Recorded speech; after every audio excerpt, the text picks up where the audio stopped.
So just to wrap up, it's important to remember going through all of this that there's a substantial time commitment that is required in a capital raise, and especially at the early stage of it, in the reviewing of the corporate documents, in determining really how much you want, whether it's bringing in an advisor to help determine the value of your business and to really set the price for it, working with your attorneys on making sure all of your corporate documents are in order, making sure the disclosure document is full and complete. That's important to remember because, like we said, and as we keep repeating, it helps your business going forward. And once you get it in order now, future capital raises, any future changes, mergers, whatever it would be, are easier. I guess now we will take some questions.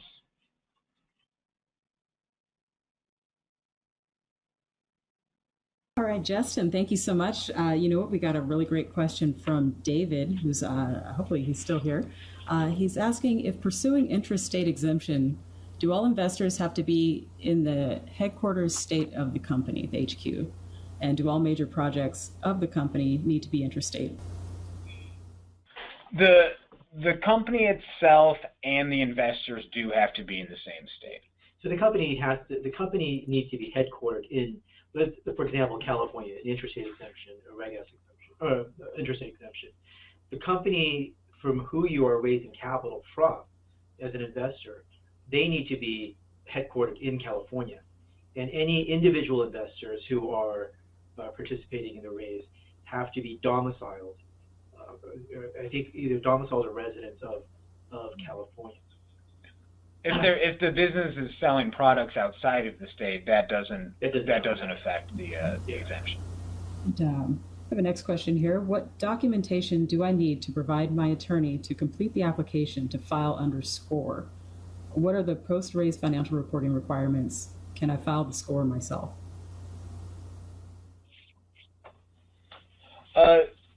The documents that we require would be the ones that we mentioned previously. So I recommend that person listen to this presentation again and listen to my beautiful voice. But for a SCORE offering, there's the Form U7, which is the disclosure document. And so that disclosure document has all the same, or requires the same information that the PPM does, that the Form 1A does, that the Form C does. So you should provide all of those documents that we listed before. Specifically for the SCORE offering in California, you are required to submit with the Form U7 the Articles of Incorporation, the bylaws, a form of stock certificate. If you have any shareholder agreements, that buy-sell agreements, those have to be submitted with the Form U7, where typically in other states it's only the Form U7 that's required. For the ongoing financial requirements, there are annual financial reports that must be submitted to shareholders. Again, this isn't really an onerous requirement as a California corporation. This is required in the code. That's great. Here's another question. Could you please explain the application process / requirements for a friends family raise 25102F and post-raise financial reporting requirements? How is this different from the federal filing 506B? The 25102F is colloquial called the family and friends exemption. This is the intrastate exemption in California under the California Code. 506B, as you're aware, is the federal exemption that allows you to raise money from an unlimited amount of accredited investors and up to 35 non-accredited. The 25102F and Rule 506 mirror each other in that sense. They both have the same limits. It's an unlimited amount that can be raised, an unlimited amount of accredited, up to 35 non-accredited. But the filing requirements differ slightly, that since it's an intrastate exemption and it's only involving California, there's no federal filing. So under 506, you'd file a Form D and a notice to California.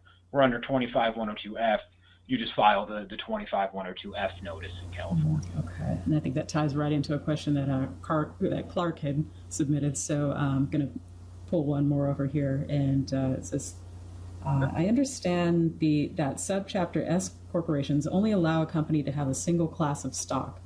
What are the considerations to the company and its founders to convert either a C corp or an LLC? Right, well, thank you, Clark. That is true. That for an S corp, you're only allowed one class of stock. So if your capital raise in your decision process, you're looking to use preferred stock, the S corp won't work, and so you'll have to, that's a consideration. Of course, there's always tax considerations when dealing with an S corp or a C corp. The S corp is a pass-through entity, so it's taxed differently than the C corp. The changes, whether you're looking to change from an S corp to a C corp, you will need shareholder approval, but the process itself is relatively simple. You essentially just file a letter to the IRS notifying them of your change, and then just the next tax year you file that corporate tax return, and that would change the status. It looks like we have time for about maybe 1 to 2 questions. I have Monique asking, would you care to comment on direct public offerings, DPOs? Would be interested in your take on the pros and cons. Thanks. The direct private offering, the score offering, the Form U7 is a simplified disclosure document, so it's made to make it easier for the layperson to complete it. In practice, it's not necessarily that simple. California is somewhat hesitant for score offerings, or they're not amenable to them. There's those extra requirements of submitting all of the corporate documents to them. There's the requirement that it's at least a $5 per share, which could affect the valuation of your company. So they can be done. They can be successful.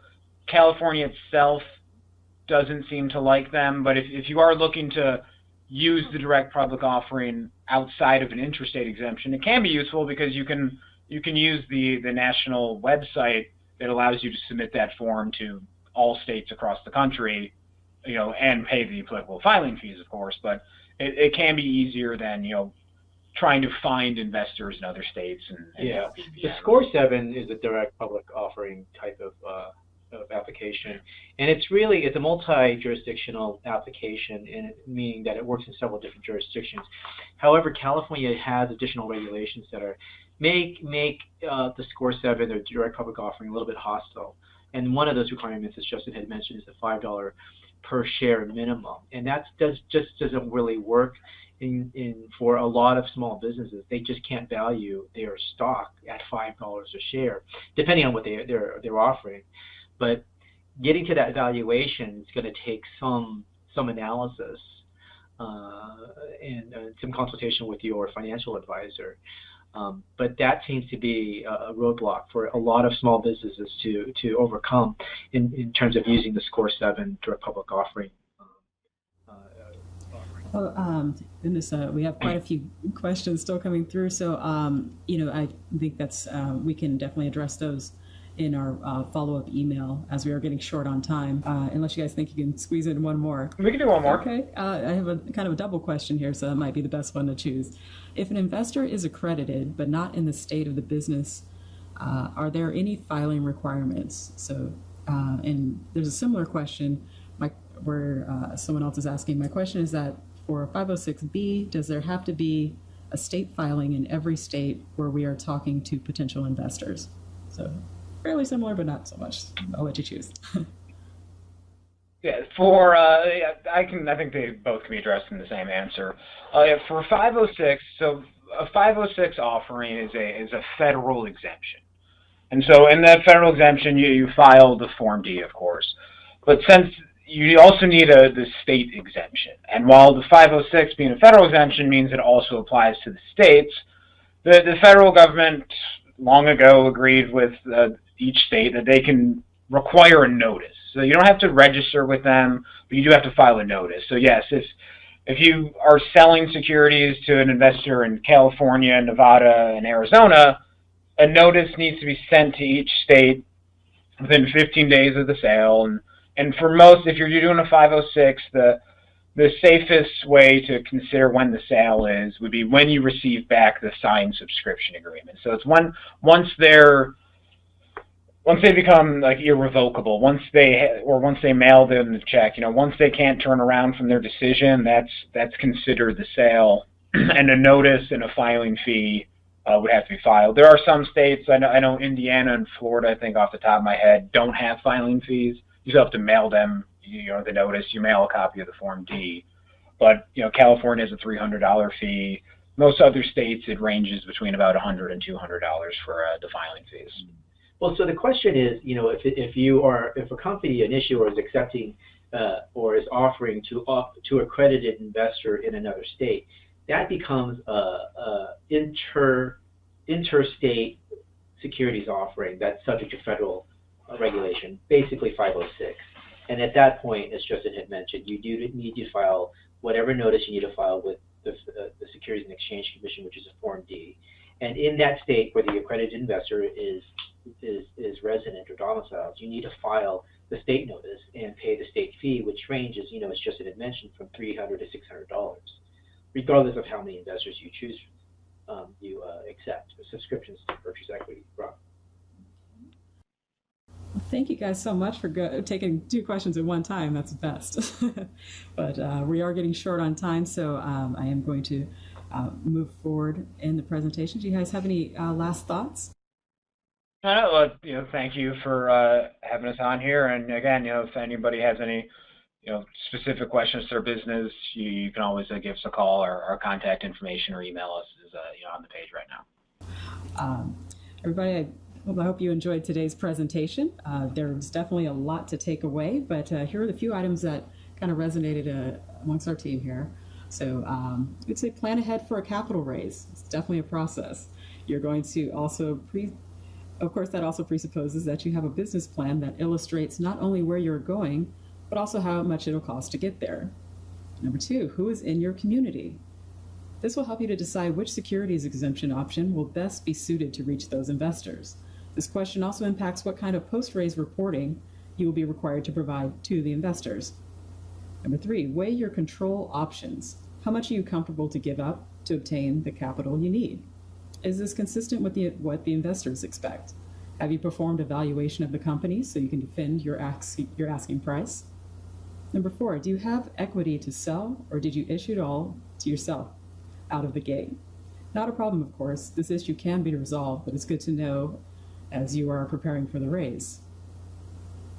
And number 5, offering disclosure requirements. Seems simple enough, needs to be sufficient for a reasonable investor to make an informed investment decision. At Breakaway Funding, we help to make the disclosure documentation collection and organization process painless. We've prepared a standardized set of information.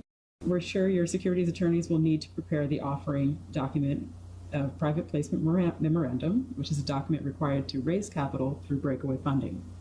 So what was your takeaways today? We'd like to know. I would like to take a moment again to thank the team of Khoi and Justin Santarosa of Horgan, Rosen, Beckham, and Coren. As is our practice, we would like your feedback. Therefore, we will be sending you the post-webinar link of today's session, so you may review this presentation at your leisure, as well as complete a brief survey. And we appreciate your effort to get this back to us. We invite you to other upcoming events, including this, not this Wednesday, coming up Wednesday, December 9th at 10 a.m., Kim Castellanos will be presenting financial statements, reporting, and modeling, a webinar through Compliance Online, and you can register at the link above. Our December monthly webinar is going to be Beyond the Grind, Retirement Options for Entrepreneurs, featuring Eric Wickstrom, CPA, CFP, of Integrated Wealth Strategies. And that's going to be December 17th, that's a Thursday, same time, same place. And rolling into next year, the monthly webinar for January, and that's going to be January 28th at 11 a.m. Subsidized Employment for Small Business, Free Labor. So that's going to feature Chris Mann of Volunteers of America in the Northern California region. That's a free webinar that we are putting on, and we're going to go ahead and get you guys pre-registered for that. So as a reminder, if you are a business owner or entrepreneur seeking to raise Capital, I invite you to give us a call at 415-729-9482, or you can email us directly at info@breakawayfunding.com.